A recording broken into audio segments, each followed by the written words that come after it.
Hey guys, it's Terry here, and I know it's been a while. I haven't uploaded any video where I kind of talk and share my thoughts and whatnot. And lately, I've been getting a lot of emails and comments on YouTube and whatnot about what to practice and basically just you know like guides and directions and whatnot for beginners. Whatnot is my new word. Sorry. So here's my problem with a lot of people. Is that I think when you start playing bass, all you because you play bass and you sort of just like trying to focus on this one thing, the bass line, right? Um, a lot of people think only about the bass line, and the problem with that is that you know when it comes to learning parts, like remember this really well, right? If you want to learn a song, let's say the bass line is like really hard. Anything that's hard is just a matter of practice. It's just a matter of like the amount of hours that you put in. But understanding and understanding the context means that, like, let's say if you have to play a certain bass line and you get the notes right, you got like all the parts right, but you don't understand the phrasing, the accent, and the feel of the bass line, or maybe the tone that you need to play the bass line because it's got a certain context to it, then it's not gonna sound as great, right?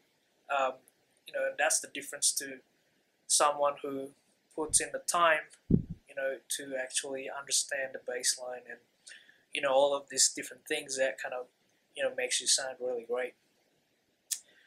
So so a lot of like people kind of like ask me like, oh, can you like write tabs for, for that video, for this video? And I said to them, I said, you know what, if you don't get it, you just don't, and like it's actually, it depends on you, it all, like, it's what you choose to do.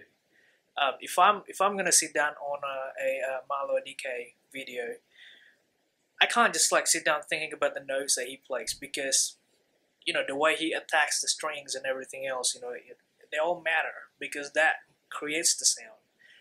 And sometimes we forget that when we listen to a song or a bass line, it makes us feel a certain way, right? Like there's a certain thing that you feel about it, whatever it is, right? And if you can't reproduce that feel, if you can't make yourself feel the same way when you play that bass line, that exact same bass line, then I think you don't have it. Then I think you haven't got it yet. And that's what I mean. This is like, I think this is the real deal. This is what you're meant to do. And it doesn't matter how simple the bass line is, because the art is just about, you know, like understanding it and recreating the feel. That's what musicians are supposed to do. You know, if you just think about the notes, then you know, like there's no end to it, because it's just a matter of working it out, and working it out is not hard at all. Um, so that's one thing. I think that mindset though can be applied in so many different ways, and that's how I practice my slap as well. Think about this. I practice. I started playing bass with slap.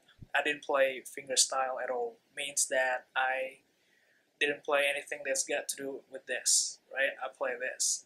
So but even with that, I like to think that I sound kind of decent.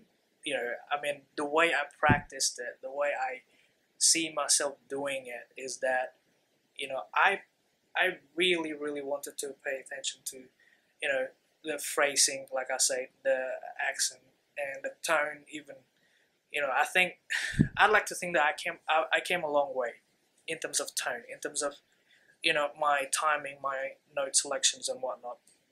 And that's because I think I try to think and keep reflecting on myself, on my playing. You know, I keep listening back to my own playing and think like, oh man, I don't really like that, but I like this part. So I keep, you know, putting myself in that listener's perspective where, you know, you look at yourself and you can judge things objectively, you know, or non-biased, if that's the right way to say it. So that really helps. Why? Because when you play, when you make a decision on what to play, you don't necessarily like that, like kickback feeling is not there. What I mean by kickback is like, you know, it's like when you listen, like when you have okay, how do I say this? Okay, I gotta practice more about this. It's like when you sit down in a studio and record yourself when you do a take. You know, you listen back to it and you have this sensation where like, I just don't like that, you know, and whatever it is that you did. And I guess that's what I mean. And the more you know, the more you train yourself to be more conscious about what you're playing, you know, the better you are as a bass player, the better you are as a musician, because you're starting to not being timid, but being disciplined, being much more aware, you know, and respecting the notes that you play even more.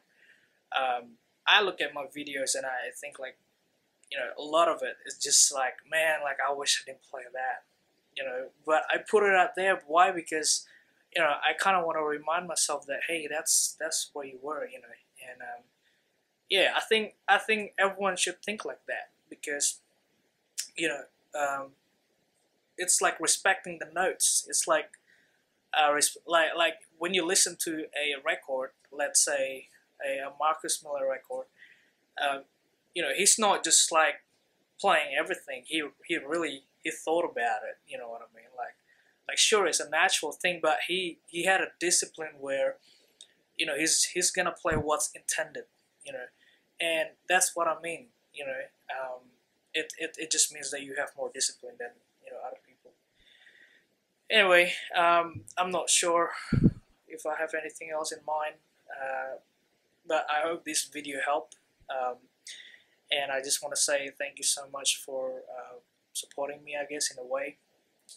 I'm still here. I haven't gone away. So ask me any questions if you have anything that you want to ask me. And, you know, also I do Skype lessons as well. So contact me. I have my email down below. Thank you very much.